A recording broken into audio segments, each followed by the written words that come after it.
Not all sleep is escape. Some nights, if entered softly, become the doorway you've been missing. What if sleep was never meant to be collapse, but communion? Not the end of your day, but the return to something sacred within you? Tonight, let's remember what sleep was always meant to be.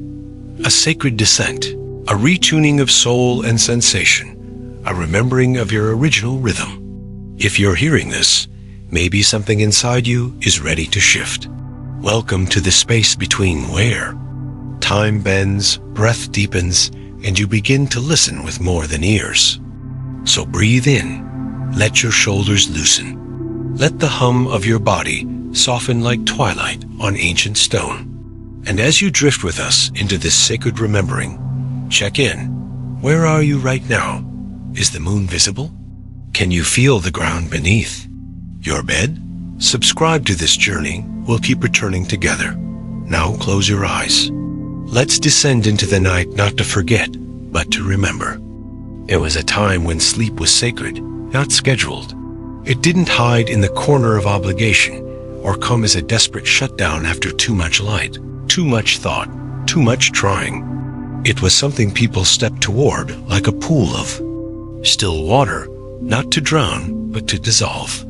In those early hours of nightfall, there was reverence in the way lamps were dimmed, how voices softened, how the hush of stars seemed to signal something more than just the turning of hours. It signaled the return. Not a return to the body, but a return to origin. In temple walls and nomadic tents, sleep was not passive. It was pilgrimage. And everyone, even the weary, walked toward it with open palms. The body didn't resist it. The mind didn't fear it. Because sleep wasn't disconnection. It was communion. Children were not told to go to bed because they needed energy for the next day. They were told that the night listens, that the dream carries, that what you whisper into sleep will be answered. In symbol, sleep was not a void. It was a sacred exchange. Today, that ancient intimacy with the night has been frayed by noise. We fall asleep not when the soul is ready, but when the phone dies. We don't descend into rest, we collapse into it. And yet, even now, the portal waits. Even now, beneath your routines and reminders, there is a rhythm untouched. Something in you still knows. You've felt it before, the way your body shivers just before true sleep takes you, or the way your breath deepens without you choosing it. That's not fatigue. That's the door creaking open. That's the old way trying to return. You might not speak the old words, but your nervous system remembers. Your bones remember what silence meant when it was sacred, not awkward. You ache not because you are broken, but because you are displaced from the softness you are built. To surrender into modern science calls it the hypnagogic state, but mystics called it the veil, the in-between, the crack where light slips through. It's the moment when your thinking loosens and something softer begins to speak, not with words, but with symbols. You've seen them. The staircase that leads nowhere, the sudden memory that never happened, the face that felt familiar even though it wore no name. These are not glitches. They are messages. The soul does not speak in paragraphs. It speaks in pulses, frequencies, sensations. A hallway without a floor is not nonsense. It is a map of what you are beginning to let go of. A dream about flying is not fantasy. It is your light body remembering itself. A river running backward isn't. Error its invitation. And so, before sleep truly begins, something is offered. A soft test of trust. Can you loosen your grip? Can you lay down the noise, not just the volume, but the constant reaching?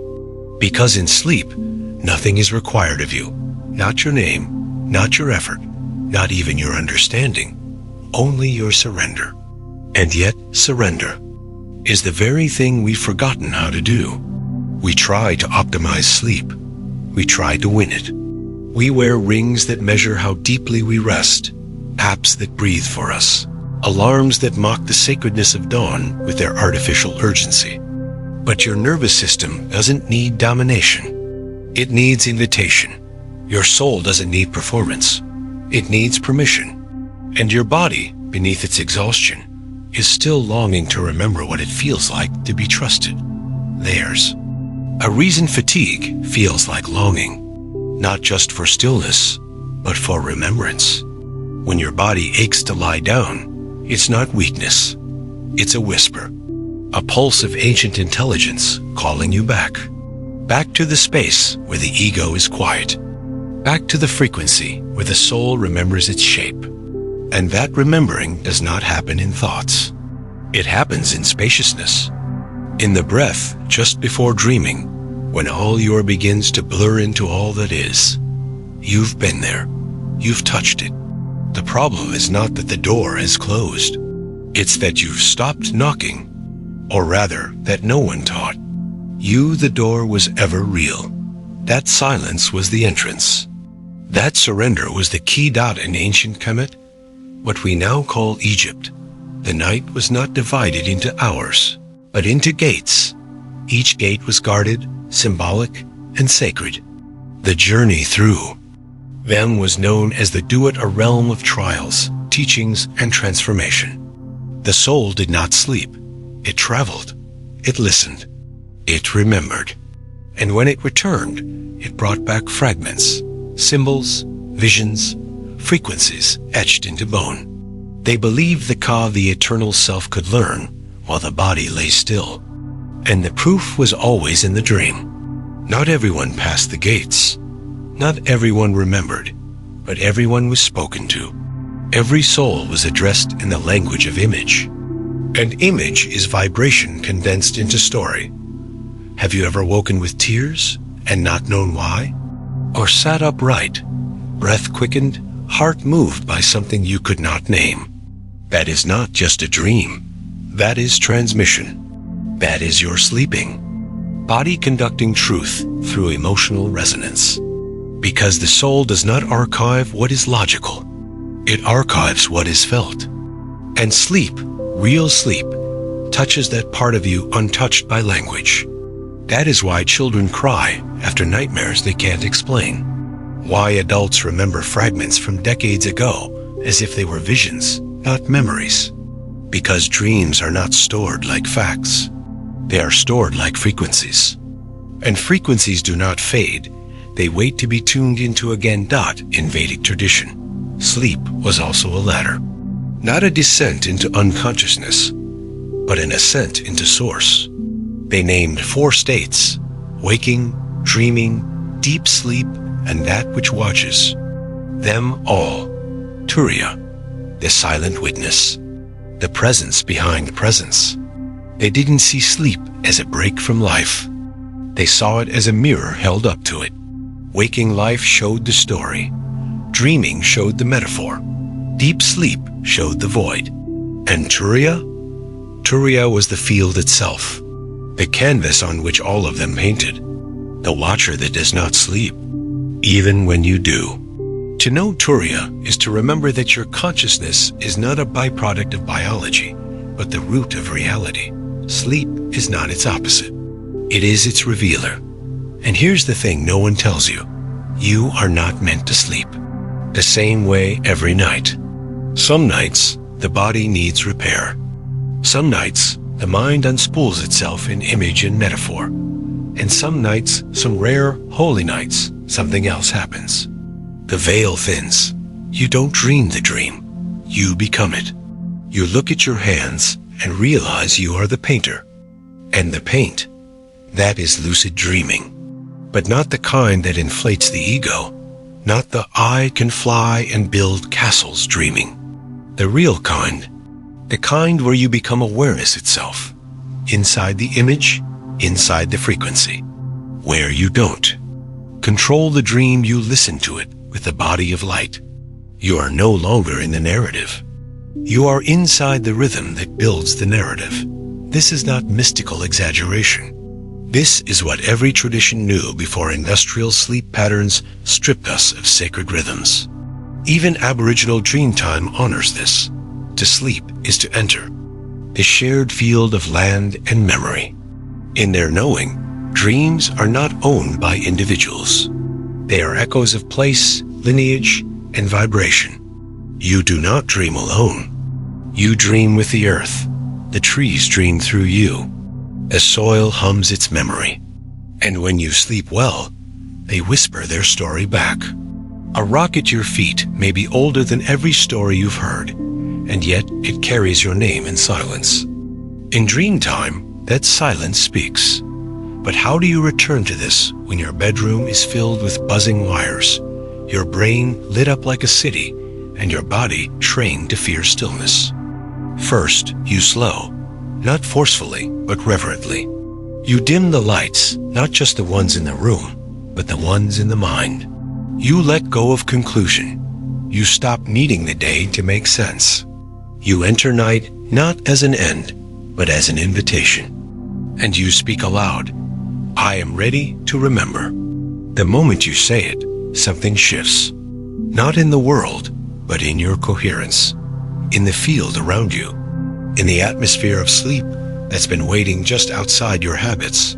Because even the act of saying this gently, without demand, is an opening. A vibration the night recognizes. You don't need to earn rest. You only need to meet it. And in that meeting, something ancient inside you will rise like smoke from old embers. Not with urgency, but with recognition. Because sleep has never forgotten you. It's been waiting, just beyond the noise. Just beneath the effort. Just under the skin of forgetting Dot. And in this moment, right now, something stirs. Not in your thoughts, but in your breath. It's the same breath that once carried incense through temples. The same breath that once named the stars by feeling, not by label. The same breath that once opened the gates of the do-it. It's yours again. You are arriving not into sleep, but into sacredness. You may think of dreams as strange leftovers, as neurological noise flickering behind your eyes when the conscious mind takes its nightly leave. But the deeper truth is that dreaming is not an accident of evolution. It is the continuation of perception beyond language. In sleep, you do not stop seeing, you start seeing differently. You do not cease knowing, you begin knowing from the inside out. The senses do not shut down, they shift frequencies. The dream realm is not less real than waking life. It is the mirror behind the mirror, where all surface images dissolve and only pattern remains. That pattern is not random. It's intelligent. It's shaped by vibration, emotion, memory, longing by the full aliveness of your inner world.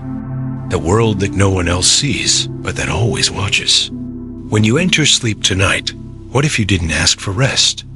What if you asked for remembrance, not of facts, but of form? Not of stories, but of soul, because the soul speaks. It always has.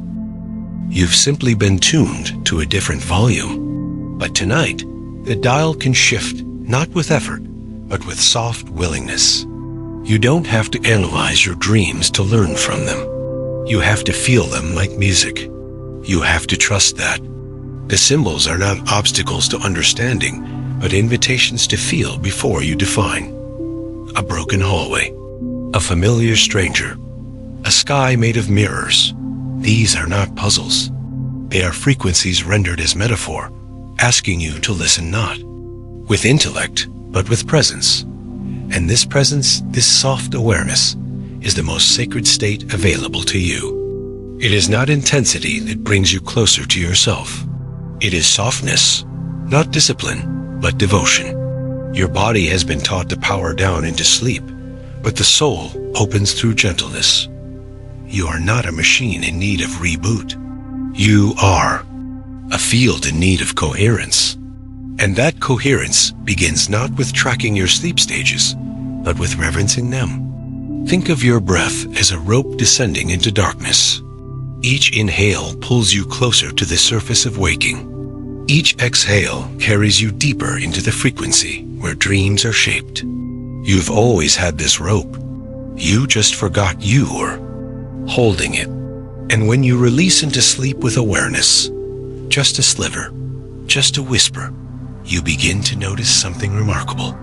You're not falling, you're being held. Sleep is not descent, it is embrace. It is gravity remembering your name in a language only stillness can pronounce. In ancient China, Taoist monks believed the soul left the body each night to gather cosmic messages and return with guidance if the body was pure enough to receive it. They trained not to control dreams, but to become lucid through harmony. Their sleep was not escape, it was conversation. And their dreams were not fantasies, they were transmissions from the Tao itself. In that worldview, you are not dreaming for entertainment. You are being dreamed by the universe as a means of communication, recalibration, restoration. Every image you receive is a signature of your alignment or misalignment. And when your dreams are fractured, frantic, confusing, it may not be because something is wrong with you, but because something is trying to speak through the noise you still carry. Nightmares are not punishments. They are pressure valves. They are unspoken truths taking symbolic form, asking you to feel what you've refused to name. You don't need to fix them. You need to witness them. And when you begin to witness your dreams with reverence, they begin to change. They become clearer, less scattered, more archetypal. You begin to notice patterns, a recurring house, a repeated word, a presence that stands beside you but never speaks. These are not hallucinations. These are guides. These are echoes of the deeper you, the one that never left the origin. Even now, neuroscience catches glimpses of this mystery. In REM sleep, your brain emits waves that match those found in deep meditation and mystical states. Your heart rate shifts. Your temperature regulation softens. You become a liminal being, neither here nor there, existing in the holy space between signal and silence. This is not trivial. This is sacred physiology. Your body is literally practicing surrender, practicing death, not in morbidity, but in metaphysical rehearsal. The ancients knew this. That's why tombs were painted with dream scenes, why sleep and death were called brothers, why the Greek god of sleep, Hypnos, was twin to Thanatos, god of death. They understood that every night you cross a threshold, that you are given a chance over and over again to let go of identity, of form, of urgency, and return, not just to rest, but to realignment. And this is the true miracle of sleep. It doesn't merely heal the body, it recalibrates the spirit. But only if you let it. Only if you stop treating sleep as the thing that happens when everything else is done. Sleep is not a leftover. It is the doorway through which every other action gains meaning. You've had dreams that lingered for days, haven't you? Scenes that returned like echoes, uncheckable, almost alive. You've woken with a knowing that didn't come from books. You felt a presence in your sleep that held more weight than most waking conversations. This isn't poetic exaggeration. This is the subtle reality speaking through you. Because dreams don't just show you what you are. They show you what you're becoming. They carry the seeds of the version of you that already exists in another frequency. Lucid dreams are not just fun, they are preparation. They are rehearsal for sovereignty. Because in them, you realize you are both actor and director. Not to control, but to participate fully. You learn that your attention shapes your environment. That emotion bends the architecture of the dream. That when you choose love over fear in the dream world, the entire setting brightens. This is not metaphor. This is frequency made visible. And what you learn here echoes outward. You begin to wake differently. You carry more stillness into the day. You listen more. You speak with fewer layers. Because something in you has remembered its original tone. Even now, the land dreams with you. Indigenous traditions across the world speak of this, that the earth doesn't sleep as you do, but she enters into resonance with your dreaming. When you dream with presence, you don't just heal, you contribute to the fabric of dreaming. For all beings, the birds carry your images. The trees anchor your vibration. The wind whispers your dreaming back to you. That's why a single night of true soft sleep can feel like returning from a pilgrimage. Because it is. It is not escapism. It is communion. The way your body feels in the morning is not just about rest. It's about frequency. Were you carried gently or dragged through your dream? Did you listen or resist? These are the new questions. These are the new rituals. And they are old. Before cities, before clocks, before screens, people slept under stars that sang. They slept beside flames that whispered. They fell into dreams not with fear, but with awe. And the next morning, they shared those dreams not as gossip, but as prophecy. You can return to that, not by changing the world, but by changing how you meet the night, by honoring the dark, by remembering that the night is not emptiness. It is the full field of unspoken truth, ready to speak again. You are never meant to dream alone. The stars are listening. The rivers remember. The air holds you not like a void, but like a rhythm. You belong here, even in sleep, especially in sleep. So tonight, when you lay down, do not perform stillness. Become still, not to seduce sleep, but to join it. Place your hand on your chest, not to measure your heartbeat, but to feel the rhythm. Behind the rhythm, speak aloud not to anyone, but to the field around you. I welcome the real dream. And then breathe. Let your inhale gather the day. Let your exhale return it. And as your edges blur and your name begins to dissolve, trust that the dream will arrive not to distract, but to reveal. Not to entertain, but to align. You are not falling asleep. You are rising inward. You are listening backward. You are returning forward. You are remembering what it feels like to be whole without proof. What it feels like to know without words. What it feels like to let go, not as defeat, but as devotion. Let this be your practice. Let this be your prayer. Sleep was never just a function. It was always a flame. There comes a moment, perhaps it's already come for you, when dreaming no longer feels like an accident of sleep, but like an ancient dialogue you're finally learning how to enter. Not as a visitor, not as a watcher, but as a frequency bearer. Because you are not just someone who dreams, you are someone who has dreamt. The night does not simply receive you, it echoes you. It reflects what the daytime cannot hold. All the longings you tucked beneath your routines.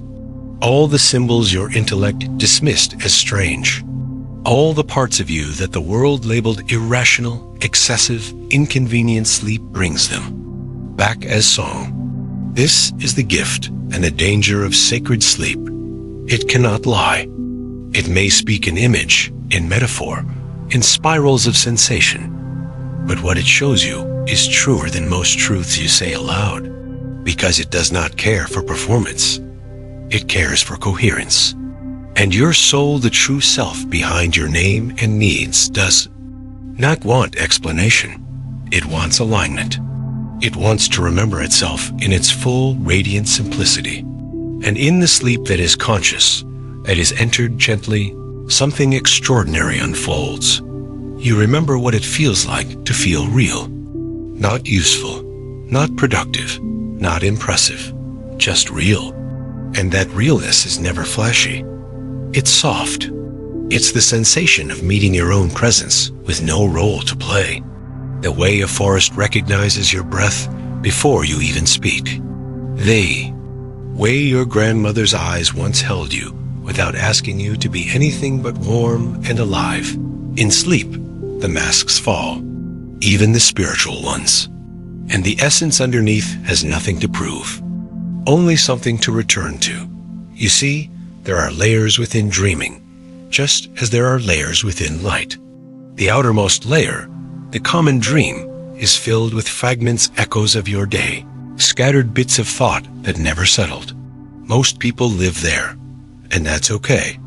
But deeper in, there is the symbolic dream, the one that reorders your psyche, that takes the tangled events of your life and translates them into myth. These are the dreams where you find yourself walking through a flooded city or nursing a wounded animal or being chased by a figure made of light. These dreams don't follow logic. They follow archetype. They are the soul's cinema, looping the emotional truth your intellect tried to avoid. And then, deeper still, there is the lucid dream, the moment you know you're dreaming, and instead of waking up, you breathe deeper. You remain. You turn inward within the dream, and reality shifts not into chaos, but into clarity. Walls melt, sky bends, and you feel the shift not as surprise, but as recognition. You're not shocked by the floating mountains or the glowing language carved into water. You're moved by it because it doesn't feel new. It feels remembered. And that's the final layer, the core of dreaming, not a place, but a state. A resonance where the dream and the dreamer become indistinguishable, where your awareness is not placed inside a story, but is the canvas itself. That's when the sacred returns. That's when you don't just receive insight, you dissolve into it. You are not shown. You become, and in that becoming, something is rewritten. Not in the world outside, but in the unseen rhythm underneath. Everything you touch, the ancient traditions didn't need EEGs or digital trackers to know this. They built stone circles aligned with lunar dreams. They placed sacred herbs under pillows, not to induce sleep, but to summon the right dream. They trained themselves to rise gently in the night, not to check messages, but to record what the soul whispered before it faded. There are cultures where dream interpretation was not entertainment, but guidance. Decisions were not made without asking the dream. Children were taught not only to remember their dreams, but to return to them. There were elders who could walk back into a dream from the night before as if entering a room. This wasn't fantasy. This was frequency literacy. They understood that reality was layered, and that the dream realm was not beneath reality, but parallel to it, interwoven, instructive, alive. And perhaps the most astonishing truth is this: the dream does not need your belief to work. It will continue to arrive. It will continue to speak, even in your forgetting, even in your dismissal. Because the soul is patient. It's not here to convince you. It's here to mirror you, gently, night after night, until one evening you finally say, "I'm ready to see Dot," and what happens when you see is not always comfortable. Some dreams are not soothing. Some dreams burn. They confront. They scrape at the layers you've armored yourself in. But this too is sacred, because healing is not always soft. Sometimes it arrives in the form of a flood that clears the debris, a fire that purifies, a silence that demands your listening. You are not fragile in dreaming. You are elastic, infinite, radiant. You can be torn open and remade and still wake, up softer, not broken. That is the paradox of sacred sleep. It allows you to unravel safely, to let go of the performance of strength and return to the fluidity of presence. That's why, sometimes, the most exhausted people are not those who work hardest, but those who resist softness the most. Because the world taught them to armor up, to stay sharp, to never descend. But the soul, the dreaming self, knows that descent is not defeat, it is return. Descent is how seeds grow, how roots deepen, how light finds new angles through the cracks. Even now, as your eyes drift across this, your breath knows what it wants. It wants to slow. It wants to soften. It wants to fall into rhythm with something older than language. That rhythm is the same one your ancestors breathed as they lay beneath open sky. It is the same rhythm your heartbeat mimicked in the womb. And it is the same rhythm that still hums beneath your modern habits. Waiting. Waiting not to be analyzed, but to be joined. Every night, sleep offers you this joining. It doesn't demand enlightenment. It doesn't require you to be perfect.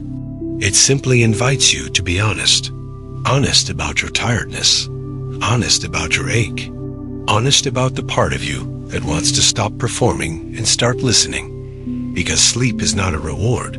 It's a right. Not something to earn, but something to enter. Not something to conquer, but something to commune with. You've been told that you sleep to restore your energy. But what if the deeper truth is this? You sleep to remember that your energy was never gone, only misdirected. You sleep to remember that your worth was never in your doing. You sleep to remember how to receive. And you dream to remember who you are when no one is watching. The soul knows this. That's why, even in the most anxious minds, the dreams still arrive. That's why, even after years of insomnia, one good night can shift the entire week. Because sleep is not linear. It's alchemical. It doesn't just rest you. It reorganizes you. It reintroduces you to yourself. And sometimes, just sometimes, when the timing is right, and the resistance is low, and the softness is high, you glimpse something luminous. You feel yourself not as a body, not as a story, but as awareness itself. You become the field. You become the dreamer and the dream. And when that happens, you don't wake up the same. You wake up a little more whole, a little more willing, a little more tuned to the invisible. And so, the invitation is not to control your dreams, not to master sleep like another metric on your wellness list. The invitation is to meet the night as you would meet an oracle, with humility, with gratitude, with trust, to let go of the urge to decode everything and instead ask, what are you showing me through feeling? To allow yourself to be changed, not by new data, but by deeper resonance. And if you feel nothing, if your dreams don't come, if your sleep still feels flat, don't panic, don't rush. The soul doesn't work on deadlines. It works on coherence. Sometimes, the most sacred work is simply resting well. Sometimes the transformation happens invisibly, in the cells, in the rhythms, in the part of you that doesn't speak English, but speaks frequency fluently. And frequency knows. It always knows. You cannot force remembrance, but you can prepare for it. You can soften toward it. You can say yes to it. And that yes, quiet, humble, consistent, is what sleep hears. Not your cleverness, not your analysis. Your surrender so tonight, as you close your eyes, not in collapse, but in ceremony. Remember this? You are not falling into sleep. You are rising into a different version of yourself. You are entering the night not as a stranger, but as a returning guest. And the dream that meets you will not ask you for answers. It will offer you presence. Let it speak. Let it rearrange. You, let it hum in your chest like a name you had forgotten but never stopped carrying, because you were never disconnected, only distracted. And sleep, true, sacred, aware sleep, is how you begin remembering again. There is a silence that isn't empty, a silence so full, so dense with presence, that even your thoughts begin to bow to it. You don't find this silence by forcing quiet or escaping noise. You find it the moment you stop needing to name everything you feel. That silence is the beginning of return.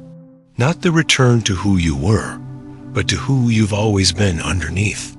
The layers that tried to protect you. And the reason we sleep, truly sleep, is to fall into that silence, not as absence, but as origin, because something in you is ancient. Not metaphorically, but literally. The atoms in your breath were forged in stars long dead. The water in your blood has passed through clouds, rivers, oceans, and veins of forgotten animals. Your cells carry memories older than your name. And when you sleep, all of that your story, your stress, your searching falls away. And what remains is the unbroken hum beneath all things. That hum has been called many names: source, field, God, emptiness, presence, awareness. But names don't matter here. Only rhythm, only remembrance. And sleep, the kind of sleep that softens and opens and dissolves, is the moment your edges blur enough for that rhythm to enter you again.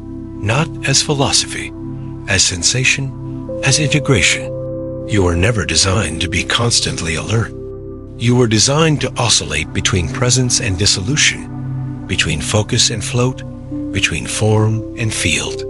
Sleep is not your enemy. It's your calibration, but you've been told otherwise. You've been taught that sleep steals time, that it's weakness, that it must be hacked, shrunk, outwitted, that dreams are indulgences, childish things, irrelevant to grown responsibilities. And so we wear our exhaustion like a badge. We praise those who run on 4 hours, as if depletion is discipline. But beneath that pride, there's a wound. The wound of forgetting the sacred contract you made with the night. And that contract is simple. If you let me carry you, I will return you whole. If you give me your unraveling, I will offer you your essence. But this only works if you trust the descent. If you stop clinging to the scaffolding of identity and allow your story to dissolve, even for a few hours. That's not laziness. That's initiation. The same kind the mystics practiced in darkness chambers, in underground tombs, in sensory. Deprivation caves, not to sleep for sleep's sake, but to reach that lucid border where the false self fades and the witness awakens. This is what the dream is trying to show you every night, that there is a you beyond the you think about, a self that does not strive, perform, or improve, a self that simply is. And when you make contact with that self, even if just for a flicker, you wake up different, not better, just more real, less rigid, more honest, like the difference between a frozen lake and a moving river. There's a reason people say things come to them in dreams. It's not superstition. It's structural. In dreaming, the logical filters that normally gate your knowing go quiet. And in that openness, something higher or deeper enters. A solution you couldn't think your way into. A vision you didn't request but needed. A phrase, an image, a feeling that lights up your next step. This isn't magic. This is the function of dreaming when it's held with reverence. But it's not limited to genius or prophets. It happens to everyone who learns how to listen. And the listening begins before the sleep even starts.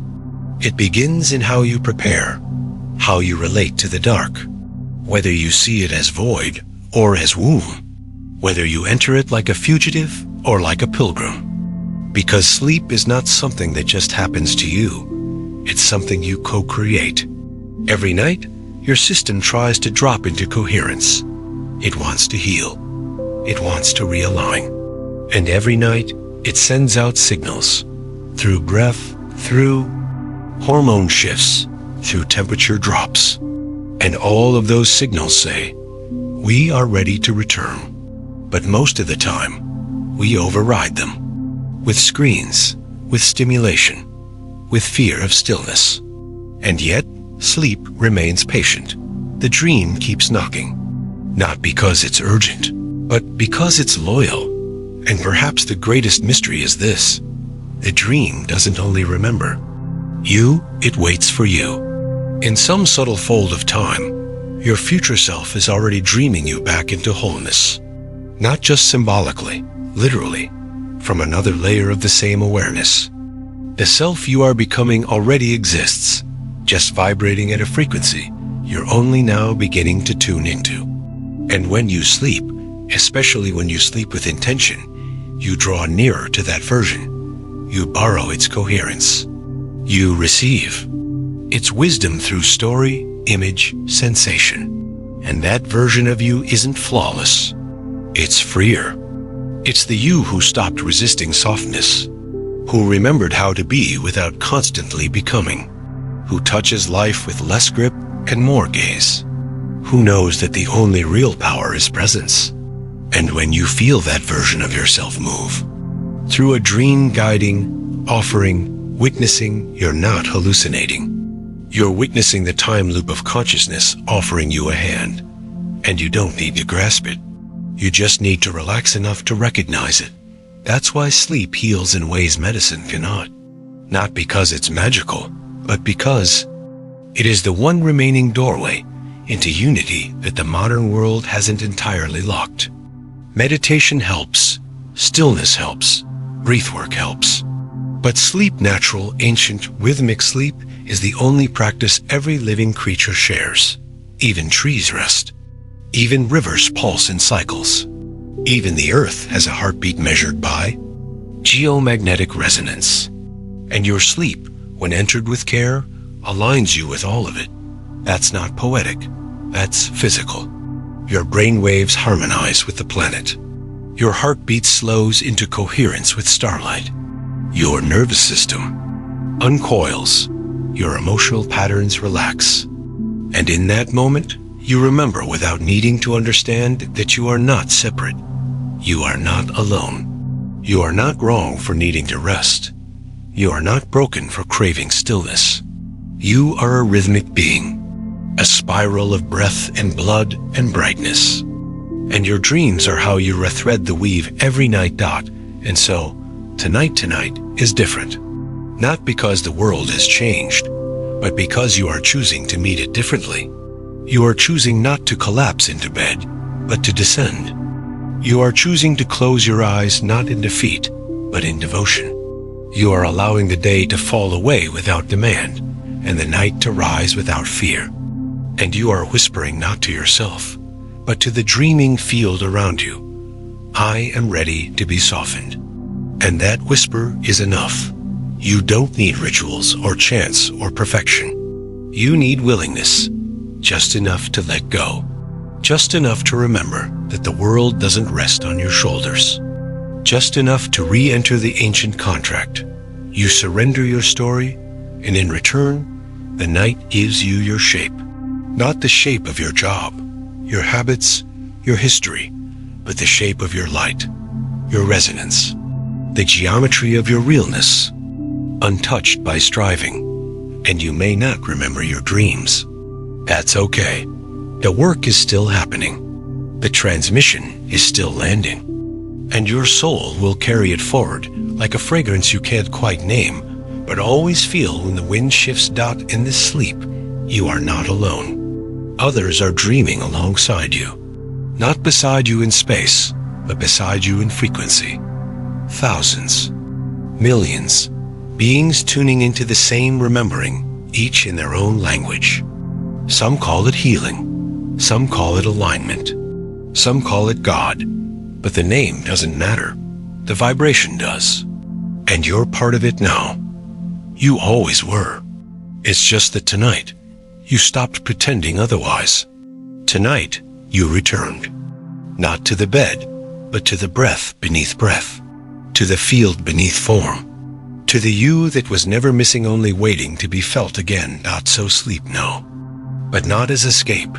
Sleep as reunion, as retuning, as the sacred art of releasing the world so the world can hold you. You don't have to do anything. You only have to dissolve. Let the symbols come. Let the feelings hum. Let the dreams speak in images older than language. Let your pulse slow until it becomes prayer. You are not drifting. You are arriving into the depth. Into the remembering, into the silence that is not empty but full of your name, spoken in light. There is a moment, soft and invisible, when the veil becomes so thin, you can't tell if you are falling asleep or waking from something deeper. It happens not through effort, but through allowing, through the breath you didn't mean to deepen, through the exhale that surprised you with its surrender. This is not just biological readiness. It is vibrational readiness. It is coherence remembering itself. And in that moment, something shifts in you. not in your personality or plans, but in your frequency. The story dissolves, and the structure of who you think you are opens just wide enough for something older to enter. You don't feel it as a jolt, you feel it as warmth. A kind of quiet reverence in the center of your being that you didn't know was still alive. That warmth isn't imagination. It's the field remembering your signature. The field is not. Outside you, it is you. And when you stop clinging to the outer scaffolding of thought and role and demand, the field expands. Sleep is not the absence of life. It is life without separation. And when you sleep deeply, you don't disappear, you reconnect. But this kind of sleep, the kind that reweaves your spirit back into wholeness, requires more than exhaustion. It requires invitation, and it begins before the eyelids close. It begins when you treat the space around your bed not as furniture, but as altar. It doesn't require candles or chants, only presence. The placement of a hand on your chest, not to measure, but to remember. The way you adjust your pillow with care, not to control, but to cradle. The whisper you offer the dark, not a request, but a thank you. This is how sleep becomes the temple again. And when you enter that temple with reverence, the body responds. The heart slows, not out of fatigue, but recognition. The nervous system uncoils, not because of sedation, but because of surrender. Your cells open to the rhythm that is always singing but rarely heard. That rhythm is your origin. And when you hear it, even faintly, something else returns with it. Your trust. Because sleep is, above all else, a practice in trust. Trust that you can release the controls. Trust that you don't need to know what's happening behind the scenes. Trust that the silence you fear will not consume you but complete you. And this trust cannot be forced. It can only be remembered, slowly, softly, like a muscle long unused learning to stretch again. That's why people cry in their dreams. Not always because of pain, but because something opened. Something that held its breath for years finally exhaled. And that exhale carried a truth. I am still here. I have always been here, waiting, not for clarity, not for progress, but for softness, for stillness, for you. You without the striving. You without the measurement. You not as a goal, but as a glow. This is what the ancient ones knew, but didn't need to explain. That the body's rest is not separate from the soul's remembrance. That sleep is not downtime, it's download. That in the depths of unconsciousness, you are not lost, you are finally being found. Not by anyone else, by yourself. The deeper self, the one that doesn't rush, the one that doesn't need a narrative to exist, the one that communicates not with logic, but with resonance. That self is not a fantasy. It is your default. And the reason so many of us feel off, disconnected, fragmented, is not because we're doing life wrong, but because we've forgotten how to return. And the return doesn't begin with travel. It begins with sleep. In Sufi tradition, they say, that before union with the beloved comes the long night. But that night is not punishment. It is preparation. It is the soul being carved into the shape of its original light. And sleep is the rehearsal for that carving. Each night, we die. Little not in fear, but in freedom. Each morning, we rise not in continuity, but in possibility. And yet most of us treat it like a function, a switch, on or off. But sacred sleep doesn't work like that. It arrives like mist, like prayer, like a memory too big for thought, but too familiar to deny. It doesn't fix you, it reattunes you. And that reattunement echoes into waking life.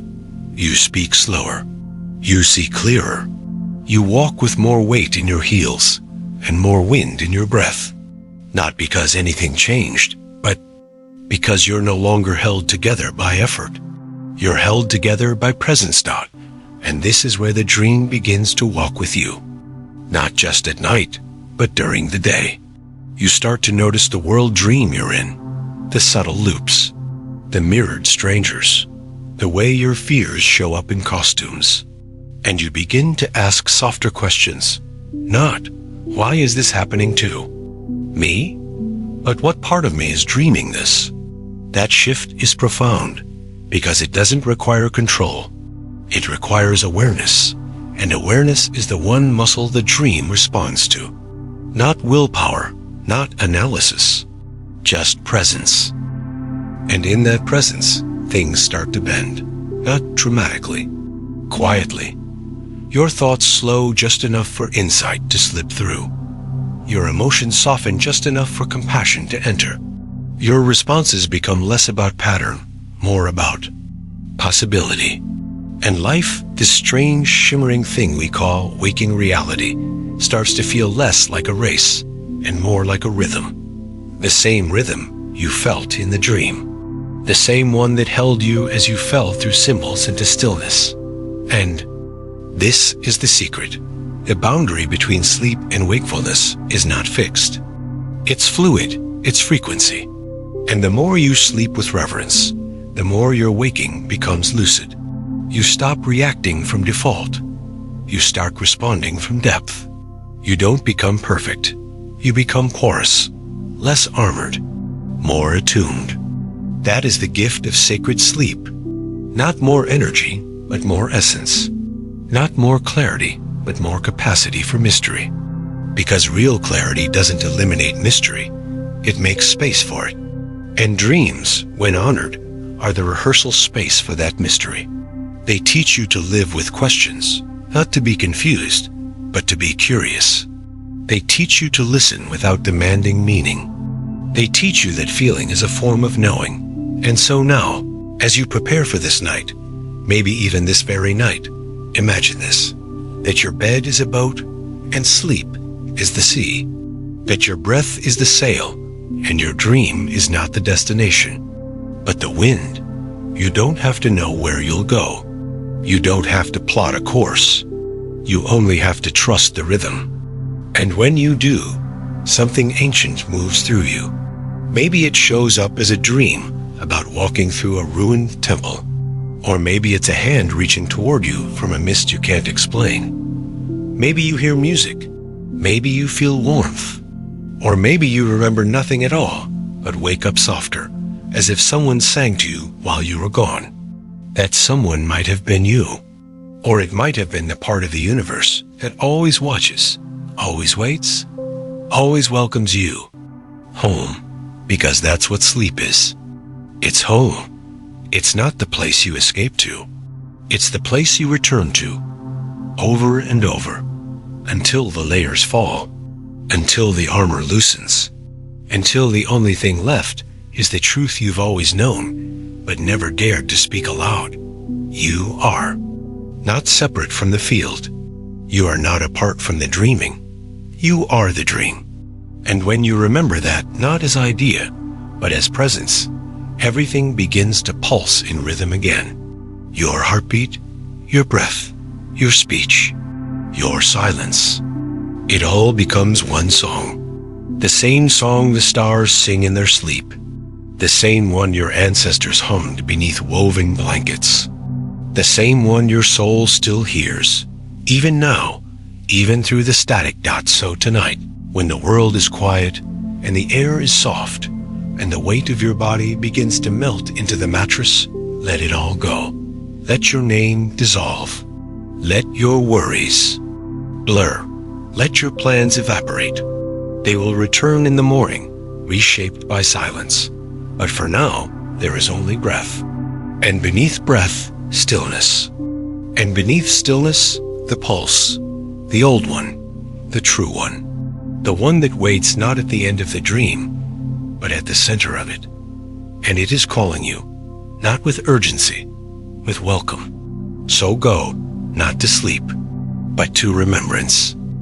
And now, as your breath softens into the quiet and the weight of wakefulness fades, let this final moment hold you gently, not as a goodbye, but as a returning. You've walked the spiral, descended through memory, feeling, and frequency. And what you've found is not something new, but something original. Beneath all your striving, your structuring, your surviving, there was always this. The silence that knows your name, the rhythm that remembers your form, the dreaming that never forgot your light. Sleep tonight, not to reset, but to realign. Let your soul wander not to escape, but to receive. And when you rise, rise as one who has touched the origin again. A little more whole, a little more open, a little more you. Other stories are waiting for you in the quiet. But for now, let this one echo softly through your being. And if it spoke to something wordless within you, subscribe to this space so we can meet again, just beyond the veil, where presence and dreaming are one. Good night, and welcome home.